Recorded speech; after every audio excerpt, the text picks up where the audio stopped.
I don't even care. I know there are movies out there where you're like, well, this person didn't like it, but maybe I have a different opinion than him. No, this movie's terrible. Do not waste your money on going to see it at the theater. The theater experience will not do anything but piss you off more because you wasted hours of your life and hard-earned money to go see this movie. Go see it. Watch it on Peacock for free. If you subscribe to cable, you probably get it free anyway. So what's so bad about it? Okay, when they first came up with doing this new series of 3 Halloween movies, they signed Jamie Lee on. They signed all the same people were doing it, and they made it sound like they had a plan.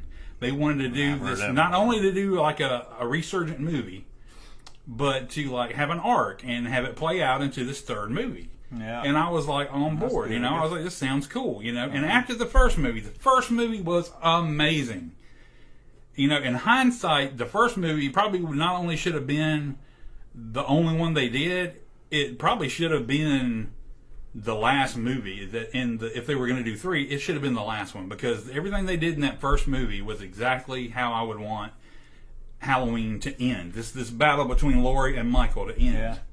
So that was incredible. They did a great job with that first Halloween movie. So last year I was really excited when Halloween Kills came out. When did she beat him? I heard she beat him really bad in the movie. She beat him really bad in the first one. Okay, that's why I feel like I've seen her and her daughter and her granddaughter. They had a good battle, but he did not. She ended up beating his ass. No, because that's kind of shit that happens. Yeah, and that's when Halloween Kills picks up. Is he actually ends up escaping the impossible situation at the end of the first movie, and goes on to killing a whole bunch of damn random people, which is okay. That's what you sign up for in a Halloween movie. You want to see Michael Myers killing people. But I didn't like that movie because Laurie spent 90% of the time in the hospital not doing anything. No, yeah, like I heard. She was in a hospital bed. She was worried about her family and all this kind of stuff. All the while, Michael's just running around town killing everybody. And they got Anthony Michael Hall out there grabbing out, creating mass hysteria, grabbing out lynch mobs to try to go find Michael. And everywhere they go, they're like a minute too late and somebody else got killed. And all take place at Christmas time? I mean, Halloween time? Yeah. That's the whole theme. Is it like that year, or is it like 3 years of Halloween? You know what I'm saying? This, or is it just one long Halloween night? No. It's years. It's because it's like, okay, the first movie that they did, I think it took place in 97 because they started doing all this before the pandemic. Oh, okay. So the first movie was supposed to be modern day in 1997. Halloween Kills was a continuation of that night. It was later the same night.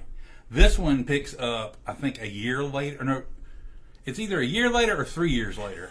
Okay, now I have to know what Michael Myers does in between years. Oh no, but I will explain it. I will share this. Yes, because it's one of the points of contention with this last movie. Sat in the woods and waited until Halloween. No, I'll tell you what he did. Okay, so he's gonna be transports. So just finishing up with Halloween Kills. Okay, it gets to the end. You got this big mob of people beats the shit out of Michael Myers in the street and leaves him there and walk away. Okay. So Michael Myers, what do you think he does? He comes back to life and he goes and he kills Laurie's daughter. And that's how that movie ends. It sucked. It was it was horrible. He killed Anthony Michael Hall and he killed Laurie's daughter. So, which Anthony Michael Hall was playing an established character from the series or whatever. So, which was funny because the whole point of these 3 movies was to ignore all the other ones, but this ain't that. They didn't ignore the first 2, though, did they? No, they ignored everything but the first movie. Okay. They didn't include the second one, I don't believe. Yeah. That's cheating. I don't like when they do that. I like that. So we pick up in the beginning of Halloween Ends, and there's this opening that has nothing to do with Michael Myers whatsoever, but it's actually pretty cool. It has to do with this dude, this like 18-year-old dude babysitting a kid, little like 9 or 10-year-old brat. I mean, this kid's an asshole. I mean, this kid's a total asshole. He ends up, locking the babysitter guy in like the attic when he's looking for him to make him go to bed. And so he's outside the door being an asshole, like Michael Myers is gonna come get you. You better get out, And so the dude gets pissed off and like ends up kicking the door open. When he kicks the door open, It hits the kid in the head. The kid goes flying over the rail. They're upstairs, so he goes flying down as his mom and dad get home, and like lands on the floor and dies. So that sounds great. So yeah, you pick up like I think it's like 3 years later, and they ruled it an accident, but everybody remembers this. They said this dude like killed this kid, and he's horrible. And the people in the town of this one are awful. They are like total jerks. I mean, everybody in this movie is a jerk except for like Laurie, and so this is what happens. Are you ready for this? Yeah, I'm afraid so. The babysitter kid. Yeah. He gets bullied. You know, usually in these movies he gets bullied. Who gets bullied by? The football team or something like that. You know who this kid gets bullied by? The band. Dang, he must be a loser. 4 band geeks. Must be 4 band geeks? 4 band geeks. Yeah, he must be pretty. Laurie had to save him one time from the band geeks.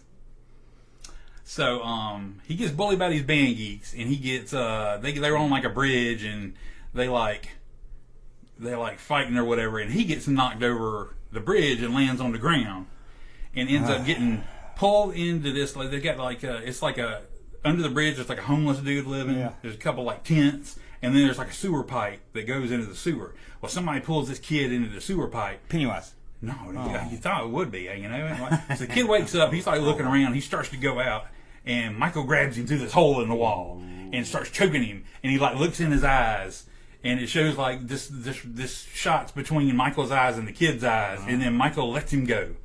And Michael looks weak. Michael looks like this is where Michael's been in the years since between movies. He's been living in the sewer. Just waiting for Halloween night? Mm-hmm. Living in the sewer with his mask on, sitting just down there, stumbling around, looking all weak. Eating rats, I guess. Yeah. He's got his knife. He had to go get his knife out the rock or something. He like left this is my knife rock. Knife rock. I see the first movie, it just happened to be Halloween night. It wasn't nothing special about Halloween night for him. Right. Well, I don't know. Apparently this is all just happens around Halloween. So the kid escapes. He ends up striking up a relationship with Laurie's granddaughter. Who sees like a similar kind of you've been through some shit too in him. So while he's getting picked on and driven further and further over the edge, she's like, I love you, you know, I'm here for you. Don't go to your bad side or whatever, you know. I'm like, you know. So eventually this kid snaps and he decides he's gonna start killing people. I figured that. Was coming. Okay, now this is what I've determined is what they were thinking. They were thinking in this movie they're gonna have this kid be the new Michael Myers. They're going to end the thing with Michael and Laurie, and they're going to have this new kid be able to be the new Michael Myers going forward. He going like find the mask and get it, and you know going forward it'll be him. That's what I was thinking when you started. But they didn't even execute that right. I could have even forgiven if that was the plot, but they never. They just this kid shows up at this like asshole doctor's house that works with his girlfriend and didn't give her a promotion because he gave it to the girl he was sleeping with, and he kills them both, or he kills one of them, and then Michael shows up and kills the other one. So out of nowhere, Michael just shows up and like tag team kills people with him. I ain't watching this. He didn't like call Michael. He didn't like bring Michael or like with him or he just shows up, and then all of a sudden Michael shows up out of nowhere. Knows when to kill him. And then Michael was like weak. He like it took him a little bit to like it's a little bit of a struggle, but he ended up killing him and got a little bit stronger, you know. So I'm like, okay, well, the more people Michael kills, he gets more powerful or something. They didn't even think none of this shit, none of it, and then he just fucks off and disappears again. So this dude lures the 4 bullies, the band geek bullies, to a junkyard he works at, and he ends up killing all of them on his own, although not well. I mean, he still did it badly, but he ended up killing all 4 of them. Not a good serial killer. No, he's not at all. He's terrible. He ends up doing it. He's like trying to be Michael Myers, but he ain't no Michael Myers. So he does all this, and then Laurie eventually sees what's going on with him. She talks to his mom, who's like this horrible. She makes the mom on the Goldbergs look like standoff. Well, she's like total, you know, smother. You know what I mean? Like all that. This mom was like horrible. She was like, everybody like ruined my kid. You know, you did horrible. You brought shame to me. You know, she was whining and everything. She got killed. So that was so I'm trying to fast forward through as much of this as possible because it's just not worth talking about. But so the kid goes, he kills a bunch of people, or incidentally other people die, and I mean, everywhere you go, somebody, if his kid's not killing somebody, he's with the girl, and somebody's shitting on this kid. He's like, shows up at this radio station. They're on top of this radio station because it's got this cool neon up there, and it's like a romantic site or something. Yeah. And they hop off the roof, and the DJ comes out, and he's like, "What are you doing? Oh, you're that kid that killed that other kid." You know, and he just proceeds to be like a total asshole to this kid he doesn't even know. He's like, "Yeah, you're an ugly motherfucker. You look a nerd. What the hell?" They want you to feel sorry for the. You're supposed. They're trying to draw empathy out, but then they just have this dude like go out and kill other people. They want you to root for the murderer. Anyway, Lori ends up figuring out what's going on with this kid, so she like draws him to her. This is the one thing I'll give them credit for. They did this great scene where Lori is going through like a positivity change. She's trying to make peace with everything that's happened to her, and she's trying to come out on the positive side of it. Yeah. So, but she goes through that for so much of the movie, and you see her getting more down and more down because her granddaughter gets pissed at her because she's saying this bad stuff about the guy, like he's got trouble, and he's worried he might be hurting people and stuff like that. So her granddaughter gets mad at her, and Lori. So they do this really good, rope-a-dope where they try to like fool you, and they make you think Lori's fixing to kill herself. And it's meant to fool the kid because the kid shows up thinking she just killed herself, and she's like, "You really think I killed myself?" And they begin to fight. She ends up knocking the kid over. She's like 70 something. Yeah, but she ends up knocking the kid over a railing, and he like falls and gets the knife like embedded in him. So he's like dying, and he's like. Yeah, is this a 4-hour movie? No, it's 2 hours, which is way too long to begin with. That's a whole other problem. This movie is way too long. But literally, okay, let me just. This is what I should have started with here. The ideal point to start watching this movie, and we're almost to it, is 1 hour and 31 minutes into it, and 32 seconds to be specific, out of the like 1 hour and 50-something minute movie. So only the last 20 minutes is really worth seeing. It sounds. So this kid's like laying on the floor dying, and Lori's like, I'm not gonna let you die or whatever because my granddaughter loves you, but you can't. You're not gonna be with her. And he's like, if I can't have her, nobody will. So he takes the knife and then stabs himself in the neck to like kill himself. The kid? Yeah. Okay. So and then at that point, of course, Lori like pulls the knife out and tries to put pressure on his neck, and so her hands are all bloody. Then of course her granddaughter just happens to come in right then and sees Lori sitting over his dead body with blood all over her hands, and she's like, "I hate you! Oh my God, you killed my boyfriend!" She didn't say that, but that's what she did. She fucked off and left. So Lori's like, she's sitting there, she's exhausted. She fought with his kid. Then out of nowhere, Michael just shows up. No, I was going to say he's going to just show up. Yep, he just waltzes in, with it, picks up apparently I think the kid had the mask or whatever, so he picks up the mask off the floor and puts it on. And Lori, and this begins the battle. This begins the part where Michael and Lori fight, and they both go back and forth. They both get some savage shots in. I kind of wish they'd put Lori through a little bit more because it was a little too one-sided, but it was a good fight. I don't have very few complaints about that. That part was good. And it ends up, she ends up stabbing him to the counter through two of his hands. She like stabs one hand to the counter and gets something and like knocks the crap out of that knife and they're hammering it in. Okay. So and then stabs him through his other hand through the other part of the counter. And before she did she through the other part of the counter. So then she thinks she's like good or whatever. But of course then he like rips his hand off of one of the knives. Cuts it off or whatever. And then with the hand, he just ripped through the knife, proceeds to have enough strength to like choke her. Yeah.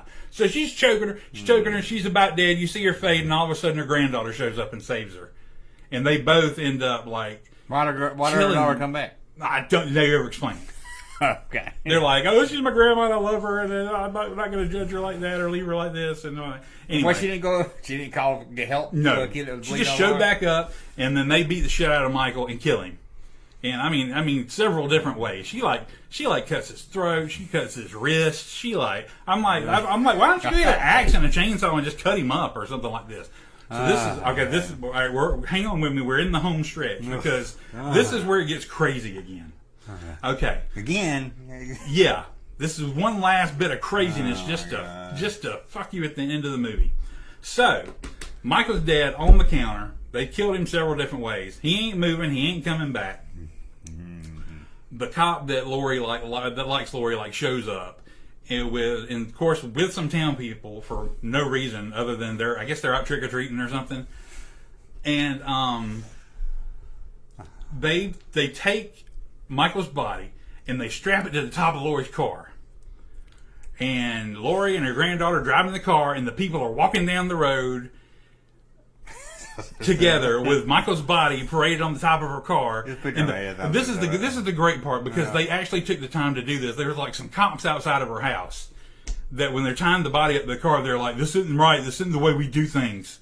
And there's the other people who go, "What's the way they're doing things tonight?" You know. And I'm like, "Oh my God, this is the mob justice of this all." They take him back down to the junkyard, where they have, you've seen them videos on the internet where they throw shit in that grinder that goes like that, and they throw like refrigerators and shit in there and it just grinds it up.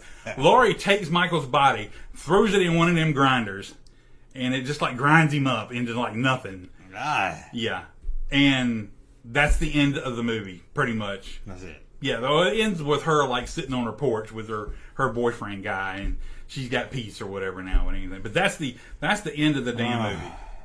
And I'm just like, I cannot believe I just spent 2 hours watching that. I can't believe I spent 20 minutes hearing about it. That's what I'm saying. I'm like, dude, that's exactly what I felt. I'm like, I've got to get on.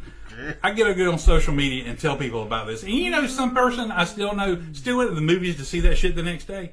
I'm like, my opinions. I'm not God. I'm not gonna take it personally. You want to see a movie, go right ahead. But damn, you're gonna ignore this. I said this was this bad, and you're gonna pay money to go see it. I'm like, that's just like, you don't know what the fuck you're talking about. And I never heard from that person again, so they must have hated it. So they didn't come back and go, "Oh, Russ, you're right. It wasn't that bad."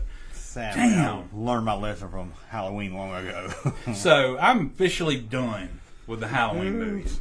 I'm like, after the last several, I'm just going to count 1, 2, and H2O as my trilogy, or maybe 1, 2, H2O in the first movie in this 1 and 2. This terrible. How about It's got to run now for the Star Wars sequel trilogy to see which one's the worst.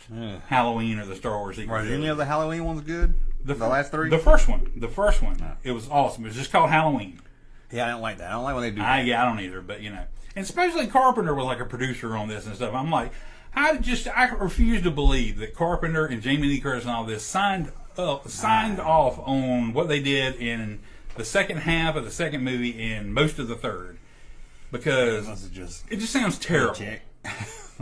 I mean, I'm like, you went from just hitting it out of the park to just they don't sound like a 3-star. Totally pissing the bed. I'm like, it was awful. And Kenny Powers is one of the guys that like wrote it. No, he wrote one of the guys that wrote and produced it. Why I can't think of his actual name right now? Danny McBride. Yeah, Danny McBride. Yeah, I forgot he. And I'm like, what the hell kind of weed were you smoking when you came up with this crap? Hey, Junkman channel popping though. Thank you, sir, for that unsolicited testimony.